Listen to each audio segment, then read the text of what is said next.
the problems with democracy and to some degree how they've arisen. At in the near future, I will be going into some of the history of democracy and the philosophical underpinnings of it, and that'll be in the third part of this series. For the second part, though, I wanted to cut to the chase. I like to spend at least 50% or more of the time discussing solutions rather than just problems. There is altogether too much commentary on what's fucked about the political process and how the system fails us. And I don't believe there's anywhere near enough discussion, certainly not enough courage about the potential solutions that we have to this. People tend to steer clear of that because it's so much easier to take pot shots at what's obviously wrong rather than to discuss what the fuck we can do about it. Okay. I am a potty mouth, by the way, and I make no bones about that. I speak the way I wish to, and if you don't like ripe language and ribald language, then you should not be listening to this podcast. If, however, you're a grown up and you have no issue with the way that other people express themselves, provided they're clear and unambiguous, then by all means, keep listening. All right. Okay. I have several solutions that I raise for how we can improve and evolve our democracy. It's far from complete. It's far from the best model that we can have. It's the best model we have today, but it's by no means finished. Should we ever consider it finished, I believe that might be a very dangerous period of time. And I think that to some degree, for a few decades, many people might have thought that this was about as good as it gets. The world doesn't change. The world doesn't stay the same. The world changes constantly. So if our systems that run it don't also change with the technological innovations, the cultural changes that take place, then it runs the risk, which it is currently doing, of becoming obsolete, of becoming irrelevant and ineffective in dealing with the challenges that are raised by an ever morphing and adapting world. Everything from climate change to robotics, automation, ecological collapses, the population, urban densities, regionalisation, all these issues, the plethora of issues that have, some of which have plagued us for a long time, some of which are relatively new to human history. All of these things are things that we can address and really have to address if we want to have a better place to live in the next 25 to 50 years and not a much worse place. And that prospect is a very real prospect. I'm an optimist, but I'm also a realist. Shit doesn't have to go our way. And if we don't make it go our way, then we can't really complain when we get Blade Runner, when we get some dystopian future. And believe me, dystopian future is entirely possible. How long that dystopia can last is a different kettle of fish. In the end, I believe even the rich and wealthy will fall because it takes enormous resources to maintain a civilization. And I've yet to see any of the projected dystopias of elites ruling over, Elysium style dystopias. They're not sustainable. They're just not.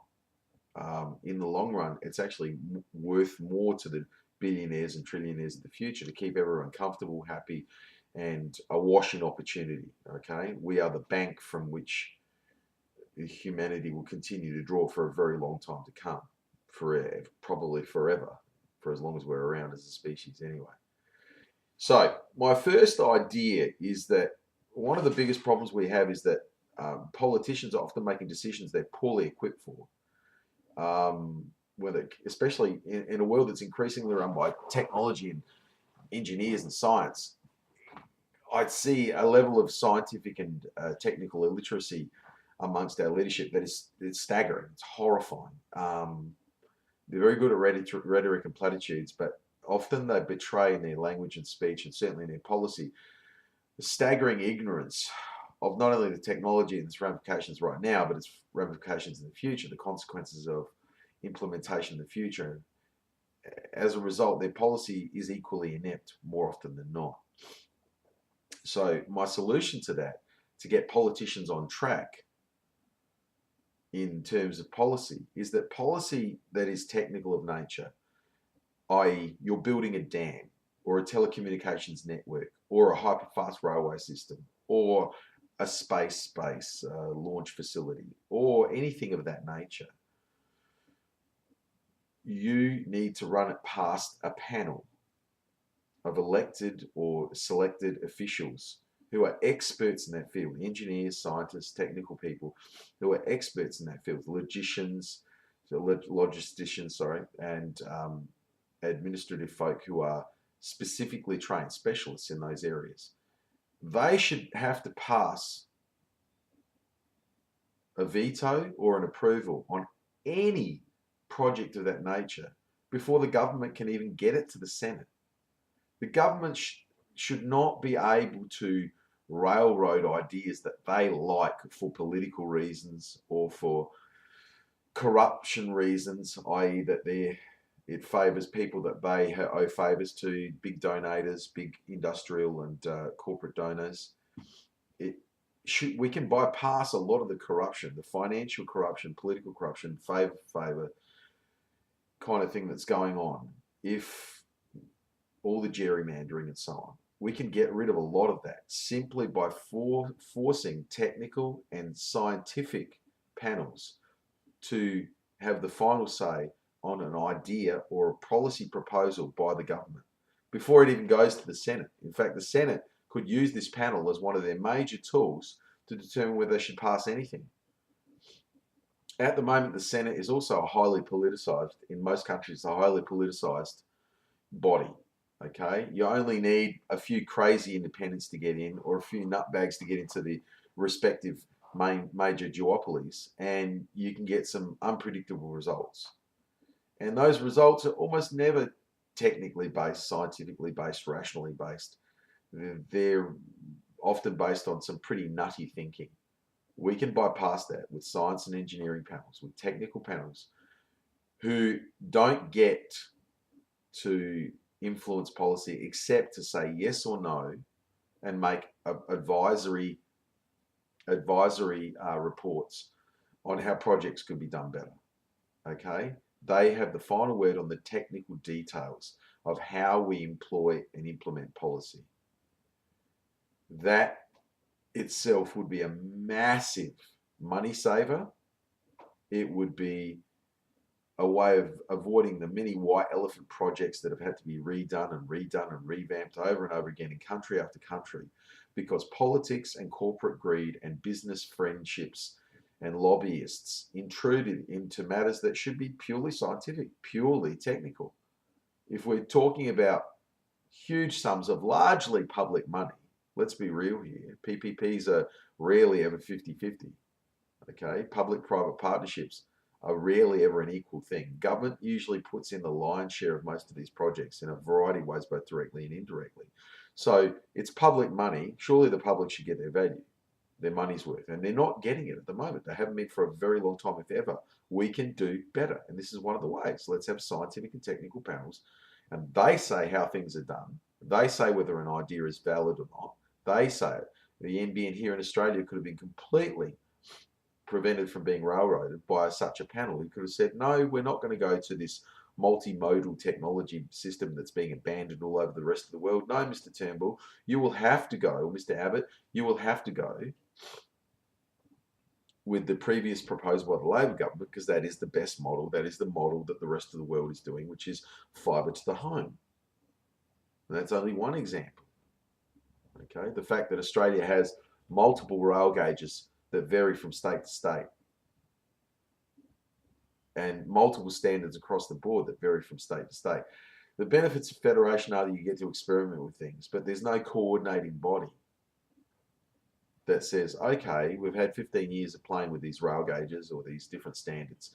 The ones that seem to be the most successful empirically are these and these and these, and everyone should now convert to these. And now let's get a logistics time schedule up about adapting that and rolling that through, so it's not an onerous burden on the states.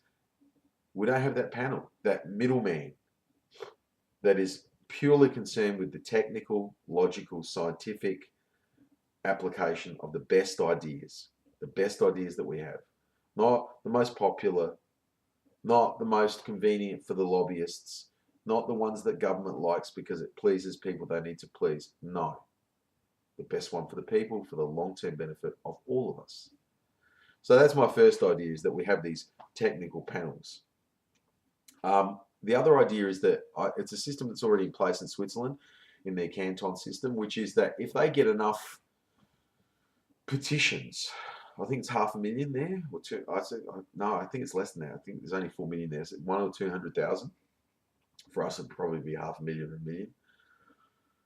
Then that petition necessitates a referendum, and the referendum is law, not some bullshit plebiscite where they can ignore it if they want. An actual referendum. So if we get enough people voting in a petition, it should bypass Parliament. There's clearly a majority community interest in this, because petitions generally, if you can get 4 or 5% of the population signing a petition, it generally has a magnifying effect. You're generally looking at about 10 to 15 times the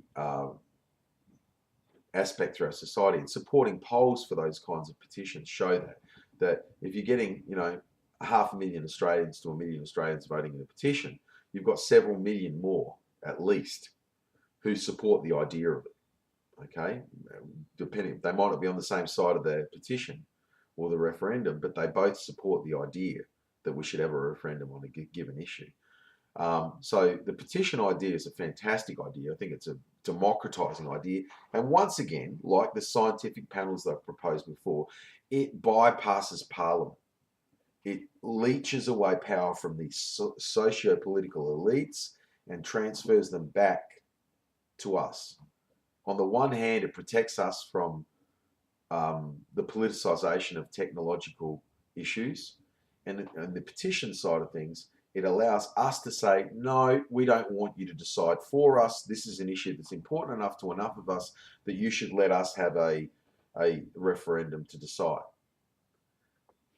It would solve a hell of a lot of problems, and we can do it now. We can do it now very cheaply. Digital referendums, digital voting are coming into place all over the world, in Europe and elsewhere. Australia is going to be going digital very soon with our electoral cycles. It's much less prone to corruption, much less prone to loss of ballots, missing ballots, and all kinds of dodginess. There's far fewer people handling the data, and the data has tracks. Like, digital tracks are much easier to follow than missing ballot boxes, than altered ballot boxes, which you might not ever know about. So invariably, the cost of referendums is going to be a tiny fraction of what it currently is. We could have a dozen referendums a year for only a few $1 million, and quite frankly, even if it was a few tens of millions of dollars, that's nothing. There's a drop in the ocean compared to what we're currently spending ineffectively in a whole vast array of government policy. This is an improvement. This would make things substantially more efficient for us. It would also mean that a lot of hot button topics could be moved past, and we don't end up getting caught in B grade topics like gay marriage, which I 100% support, but it's by far from the most important issue. It should be a non-entity, to be honest. You want to marry someone, you can marry someone as long as they're a consenting adult. Don't see what the issue is. I don't think that we should have a plebiscite or a referendum on that, quite frankly, from an ethical point of view. From a pragmatic point of view, let's get it out the fucking way so we can get on with working on things like climate change, automation, job losses, ecological degradation, desert aridization, the fact that we've gone through half of our stored artesian water in the last 150 years, and that we face a drier climate with less rainfall in the future. The fact that our children have increasingly a jobless life, much less work being available to them in the coming 20 or 30 or 40 years. These are really big issues that we really have to spend a lot of time discussing and cogitating on and coming up with solutions. Okay, we can't do that if we're messing around for year after year with social problems that really could have been resolved very quickly through a referendum-based system, petition to referendum-based system. So there's my second idea that I think will speed up the process of government, speed up the process um, of democracy, and also make it inherently more egalitarian, more democratic. It also puts the ball back in the hands of the electorate, because we need a deeper political involvement of the citizenry. I mean, we're starting to get that, but we need more awareness, more honesty, and more knowledge of how the structure works, how the apparatus of government works, how democracy actually functions, and why it's so important to divest more and more executive power from Parliament and back into the hands of the people, and why we need intervening groups like the Senate and a scientific panel advising the Senate to create greater efficiencies and diminish the corruption that is inherently built into the system through lobbyists and through basically the accumulation of money via donations. We also are never going to grow society up. We're never going to become more mature as an electorate if we're kept as children. We get to vote every 4 years for who gets to butt fuck us for the next 4 years. Pardon my French, but that's the reality a lot of the time. You know, one side will use some foreplay firsthand, but that's essentially it. There's no evolutionary pressure on our politicians until very recently, with the growth of the anti-establishment movement and growth of independence, and independents voted in. There's been very little evolutionary pressure for these guys to be anything other than the smarmy gits that they often are, to be the sellouts that they often are. And the part of the problem is the parties have grown too powerful. The parties tell the reps what to say, what to do, how to think. They do. And that's never going to change. It's never going to change unless we make it change. They have the leverage, they have the power, they have all the tools of the modern society and technology to continue to lie to us, fool us, distract us, decoy us from real issues, from more important issues. And that isn't going to change until we can actually divest those political elites of some of the power that they currently have. They don't need it. We do. And we need to grow up. We need to also be responsible for our mistakes. Right now, everyone can blame a politician. They didn't listen to us. They did this, they did that, blah, blah, blah. And they're correct. But it gives us a great big fucking get out of jail free card, a big excuse to walk home, scratching our head, shaking our heads and scratching our bums and feeling sorry for ourselves, when what we should be doing is making choices. And right or wrong, Brexit in England, for example, who knows if that's going to be a good idea or not? I don't know. I've looked into it thoroughly, and quite frankly, I'm on the fence as to whether they did the right thing or the wrong thing. The number of variables involved in that chestnut are huge, and anyone who thinks they're certain about it, they're not that bright, or they haven't done enough work, or they've got a bias. The reality is, pardon me, I've got a bit of a cold. The reality is that we need to make mistakes too. We need to be wrong. We need to fuck up. And then we need to learn from that. And we won't learn as long as we can blame other people. As long as we can go, it was the politician's fault. They never listened to us, the corporate lobbyists, all the stuff that you hear little lefties like me whinging on about for year after year. I don't want to whinge anymore. I wanted some solutions. I want solutions that make me responsible. Where if I vote in a referendum something and it goes to fucking hell in a handbasket and it goes pear-shaped, then I'm responsible. I fucked up. And I can wear that as a man, as a citizen, as an adult. I can go, I did that. I was part of that. And I've got to wear that. Now we've got to fix it. And we can discuss how we fix it. That's how people grow up. That's how children grow up. And that's how our society will grow up. Right now we're being infantilized. The system infantilizes us, treats us like children. And as a result, often we act like children. Okay? We've got to get away from that. We've got to get rid of that entirely. Okay, I also think next part of my solutions to democracy, the public service. Public services and administrations tend to get moribund, cumbersome. They tend to become pernicious holes. And having worked as a contractor repeatedly in public service, I can tell you that they're often not particularly pleasant places to work. I think that part of the solution to that would be a return to incentives, a return to some kind of meritocracy in the system, which rewards people for doing the extra bit, going the extra mile, which shows and recognizes and rewards excellence. I like the fact that the public service requires people to work for a little less.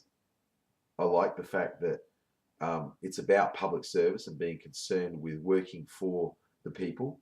I don't like the fact that it pursues a kind of hyper egalitarianism at the cost of the very thing it's trying to support, which is democracy. We don't get the best public service we can have far from it. We have a lot of very unhappy people in public services from what I've seen federally and state.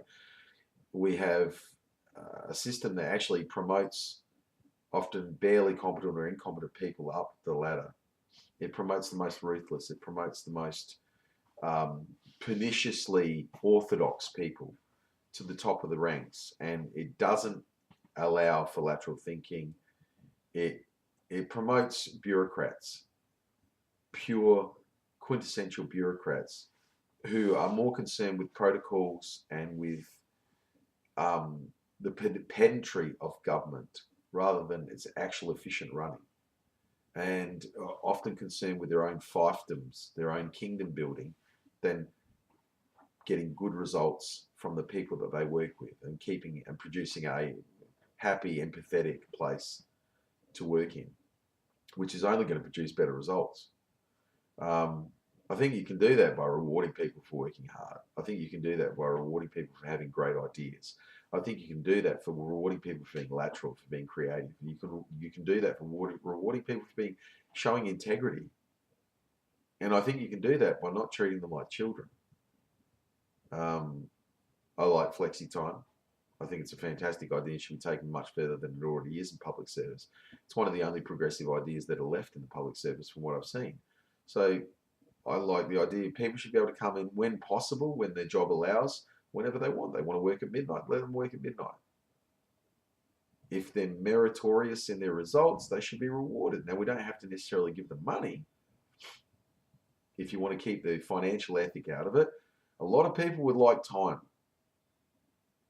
Give people more time. They get 6 weeks off here in Australia, plus public holidays. It's pretty generous. Give them more. For every idea that they come up with that saves a certain amount of money, have a metric, have something that people can measure, and they can determine their level of extra input for the reward, just like it does in the private sector. The difference being that they're going for time rather than money. Time is money to some degree anyway. If I can get 6 extra weeks off a year, those weeks can become either much needed holiday time, extra time with my family, which is in itself has economic value as well as personal value, or they can become 6 extra weeks that I take when I leave. They can provide me with an earlier retirement or a more generous retirement when I do retire. So I believe that we should be rewarding public servants for their ideas. We should be allowing them to be percentage participants in some way in some of the more lucrative ideas that they're able to generate. I think that they should be publicly recognised and showered with praise when they do things that save people a lot of money and save the public purse and save lives and do so many things that public servants are really responsible for. Public servants are wonderful, but they get shut on from a great height by their own leadership, by the politicians above their leadership, and by everyone else when the system in there invariably starts to crumble and fail particular people, when policy from on high hamstrings the public service itself. So I'm all about trying to get this machine up and running, tuning it up, smoothing it up. For people who just want to turn up and do an okay job, they shouldn't be punished. They should just do their okay job. Maybe they want to spend more time with their families and less time at work. So they want to work part-time or 0.7 or whatever, and they don't want to do all the extra. As long as they meet a standard, a meritorious standard, that's fine. But for people who do want to put the extra time in, you young single 27-year-old who's ambitious and has dreams of projects and maybe a government one day, by all means, reward that person. Give them extra time. Give them extra funding for their projects.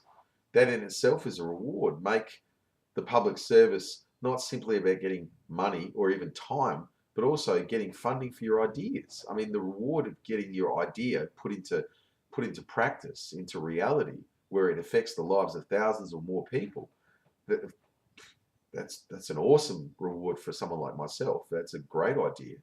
And people should be rewarded. There should be a meritocracy for this. But it doesn't have to be purely personal. It can be the satisfaction of getting their project, their ideas, infleshed into reality. So that was my fourth, and that was my third idea. My last idea, my fourth idea, is that it's not my idea. It's been proposed many times. There was a group called Flux here in our last elections, our last federal elections here, that were proposing the idea. I've been proposing it for a good 20 years or more. And that is that we should have digital online voting, but also digital online real-time voting for issues. An app that people can simply press to say whether they approve of gay marriage, climate change mitigation, job creation domestically, whether they approve of higher pensions or higher unemployment benefits, whether they approve of higher or lower contributions to health funds or to the health sector or education sectors. I mean, all kinds of issues, hot button to fundamental. And it can be there kept in real time online so that people are able to see what other people in their constituencies are voting for, how they stand against the rest of their constituencies, but more importantly, how their representatives. So Mark Butler's my representative in the Port Adelaide Infield Council in Adelaide, federal council, federal sector municipality. So I want to see what he's voting on some of these issues. And I can do that in that system. I can see how he's voting. And then he's going to go back to his political party and go, my constituency are completely opposing half of our policy on this on a national level. And if enough constituencies do that, political parties are leveraged into actually doing what the public want them to do. But we also get an idea of the spread across municipalities. It weakens the power of political parties to tell MPs how they should represent their constituents, because I have a big issue with that. You're elected at a federal level for the national good, but you have an equal duty to your constituents, your municipal constituents, those people who elected you in their given area. I don't believe that's balanced up well at all at the moment. And it certainly doesn't reflect in national policy a lot of the time for any of the duopoly of Labor and Liberal here in Australia. And overseas, it doesn't seem to be much different at all. They tend to do what they will please. They tend to dilute or water down any potential compromises to suit existing policy. This will be a way of directly pressuring MPs and the parties that they are in to form policy increasingly based upon what we think. It also allows academia and professional bodies to wade into the argument. I want to hear what employer groups are saying.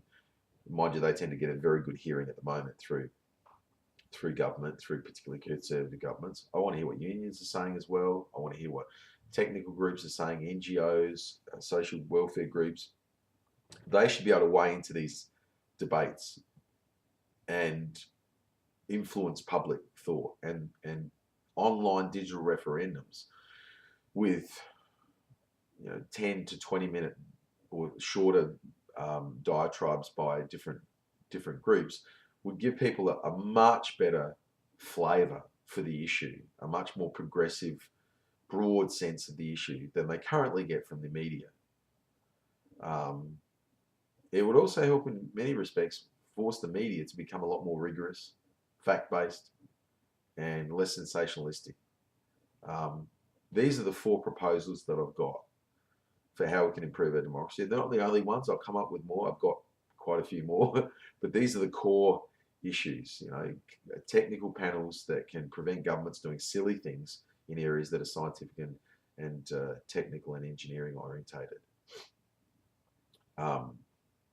Online digital voting, petitions that allow us to directly bypass parliaments when they're getting silly, when they're not listening to us, and when they're trying to look after the big end of town rather than listening to the electorate. online monitoring of our MPs and political parties' policy platforms as opposed to our own per constituency, so that we can see exactly how the leadership are thinking and how close it is to our own thinking. And we can get more exposure as a result to all the players' arguments about how we should be doing things. Okay, that's a better democracy by far. I think I've missed one there somehow. No, got it all. And incentives for public servants. Poor bastards got missed out again. Yeah, incentives for our public servants.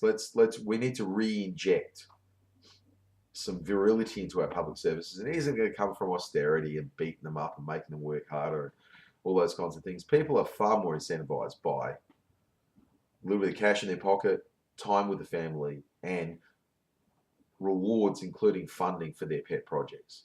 All right. And if their projects stand up to scrutiny, which one of those technical panels will be greatly useful in helping, we could combine the idea of the scientific technical panels with better funding, with funding allocations through the public service. We can start to get some really good results in our public service, and also have a happier public service where people are feeling good about going to work, feeling good about the work that they're doing, however great or mundane. So there you go, my proposals for democracy on Democracy Part 2. Thanks for listening.